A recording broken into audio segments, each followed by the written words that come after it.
Halo semuanya. Nah, hari ini kita bakal langsung ngebongkar satu isu ekonomi yang lagi panas-panasnya dan bikin deg-degan se-Indonesia. Pelemahan rupiah yang rasanya kok nggak berhenti-berhenti ya.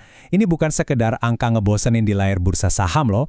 Ini benar-benar berdampak langsung ke harga barang di warung, tagihan listrik, sampai daya beli kita sehari-hari. Jadi ada apa sih sebenarnya di balik semua ini? Yuk kita bedah datanya sama-sama. Rp17.718.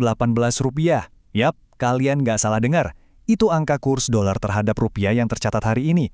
Cuma ngeliat angkanya aja udah cukup bikin kita ketar-ketir kan? Entah kalian itu eksekutif perusahaan gede yang harus impor bahan baku, atau sekedar ibu rumah tangga yang lagi ngitung budget belanja bulanan, angka ini tuh kerasa banget dampaknya buat kita semua. Dan ini bukan cuma pergerakan harian biasa loh. Dan wajar aja kalau angka tadi langsung memunculkan satu pertanyaan besar di kepala kita semua. Apakah rupiah beneran bakal jebol ke angka 18.000? Pertanyaan ini krusial banget, karena 18.000 itu bukan sekedar nominal, tapi batas psikologis pasar yang bisa aja memicu kepanikan massal, atau ya justru jadi titik balik. Tapi tenang, kita nggak bakal asal tebak-tebakan di sini. Kita harus lihat fakta datanya. Masuk ke bagian pertama, angka kritis rupiah saat ini. Coba kita perhatikan tren penurunannya ya. Di saat kurs kita bertengger di kisaran 17.591, ternyata ada penurunan tajam sebesar 2,67% hanya dalam 1 bulan terakhir.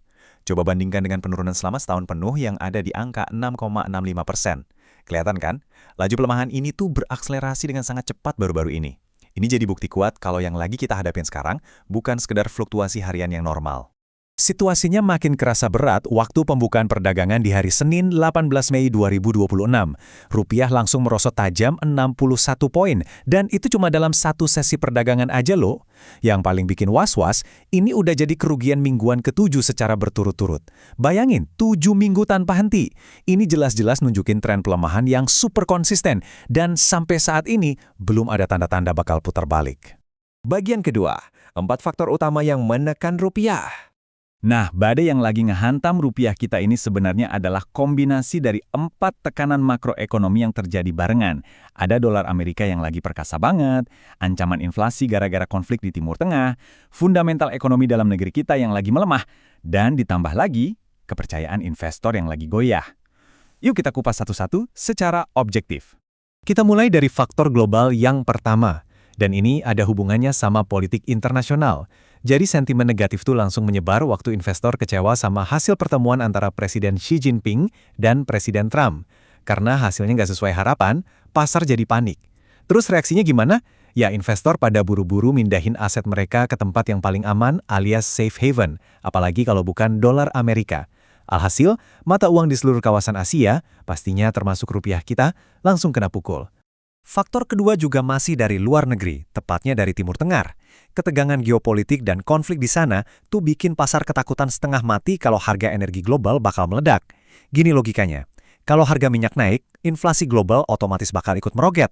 Makanya, investor makin yakin kalau The Fed atau Bank Sentral Amerika nggak bakal nurunin suku bunga mereka dalam waktu dekat, bahkan malah dipertahankan tinggi lebih lama dari perkiraan.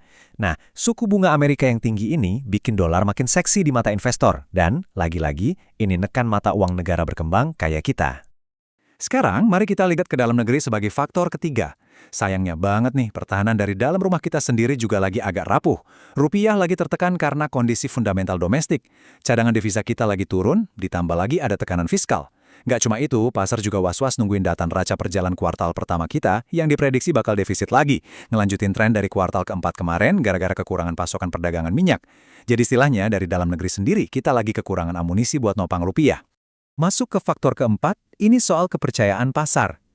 Berdasarkan data yang ada, pasar ngasih reaksi yang lumayan keras setelah Presiden Prabowo secara terbuka menegur Gubernur Bank Indonesia Peri Warjio terkait turunnya nilai rupiah.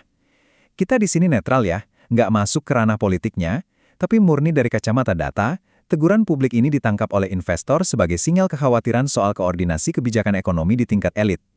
Dan efeknya kerasa banget. Hal ini makin mengguncang kepercayaan para penanam modal asing maupun lokal. Lanjut ke bagian ketiga, dampak langsungnya ke dompet kita semua. Di sini mulai kerasa efek dominonya. Gini, di level makro, industri manufaktur kita itu masih bergantung banget sama bahan baku impor. Pas dolar lagi mahal-mahalnya, biaya produksi mereka otomatis ngebengkak gila-gilaan. Terus, apa perusahaannya mau nanggung kerugian itu sendirian? Ya pasti enggak dong. Biaya tambahan itu ujung-ujungnya bakal dilempar ke level mikro, alias ke harga jual produk yang kita beli. Jadi, kita harus mulai siap-siap lihat kenaikan harga buat barang elektronik, bensin, obat-obatan, bahkan sampai makanan sehari-hari. Daya beli kita yang emang udah mepet, siap-siap bakal makin terjepit. Dan kita semua sadar banget kok sama tekanan ini.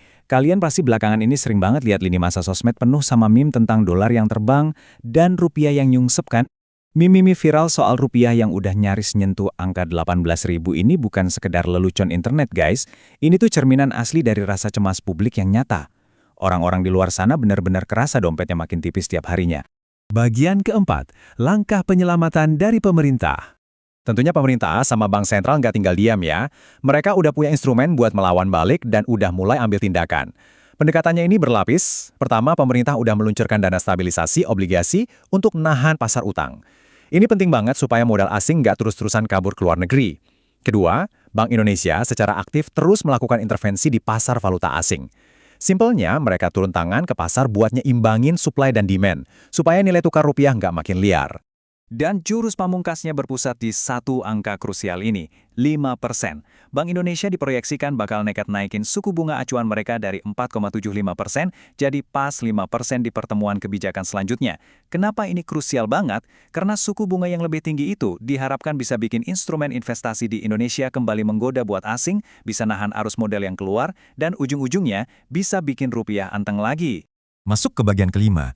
Pertanyaan besarnya, apakah bakal tembus 18.000?